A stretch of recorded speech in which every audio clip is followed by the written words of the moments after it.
Coldrif இருமல் மருந்து ஆலை உரிமம் ரத்து செய்யப்பட்ட நிலையில் தற்போது ஆலை மூடப்பட்டிருக்கிறது. மேலும் விவரங்களை எமது செய்தியாளர் தாயுமானவன் வழங்க கேட்கலாம். தாயுமானவன், முழு விவரங்கள் என்ன பதிவு பண்ணுங்க. தமிழகத்துல தயாரிக்கப்பட்ட இருமல் மருந்து விவகாரத்தின் காரணமாக மத்திய பிரதேசல 22 குழந்தைகள் உயிரிழந்த சம்பவம் தொடர்பாக எடுக்கப்பட்ட நடவடிக்கைகள் குறித்து தற்போது தமிழக சுகாதாரத்துறை ஒரு அறிவிப்பை வெளியிட்டிருக்கிறாங்க. இந்த அறிவிப்புல அந்த கோல்ட்ரிப் இருமல் மருந்து தயாரிக்கக்கூடிய நிறுவனமாக இருக்கக்கூடிய ஸ்டீசன் நிறுவனத்துல மருந்து தயாரிக்கக்கூடிய உரிமைகள் முழுவதுமாக ரத்து செய்யப்பட்டு ஆலை என்பது முழுவதுமாக மூடப்பட்டிருப்பதாக சுகாதாரத்துறை தரப்புல தெரிவிக்கப்பட்டிருக்கிறது.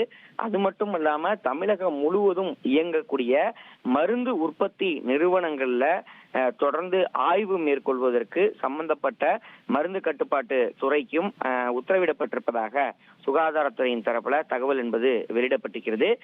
சுகாதாரத்துறையின் தரப்புல வெளியிடப்பட்டிருக்கக்கூடிய அறிக்கையில மத்திய பிரதேச சுகாதாரத்துறையில கடந்த அக்டோபர் 1ஆம் தேதி தமிழக மருந்து கட்டுப்பாட்டு துறைக்கு அனுப்பப்பட்ட தகவலின் அடிப்படையில காஞ்சிபுரம் மாவட்டம் சுங்குவா சட்டத்தில் இயக்கக்கூடிய தனியார் மருந்து உற்பத்தி நிறுவனத்தின் மீது சோதனை செய்யப்பட்டிருந்ததாகவும் அந்த சோதனையில 1945 மருத்துவ விதிகள் சட்டம் என்பது மீறப்பட்டிருப்பதை அறிய தொடங்கியதன் காரணமாக தொடர்ந்து அந்த மருந்துகள் அனைத்தும் ஆய்வு மேற்கொண்டதுல அந்த ஆய்வின் அடிப்படையில புரோப்பலின் கிளைகோலின் என்று சொல்லக்கூடிய அந்த துணைப்பொருள் என்பது பயன்படுத்தப்பட்டு உயிருக்கே அச்சுறுத்தலை ஏற்படுத்தக்கூடிய அந்த துணைப்பொருள் என்பது இருப்பது என்பது தெரிய வந்ததாக சுட்டிக்காட்டப்பட்டிருக்கிறது.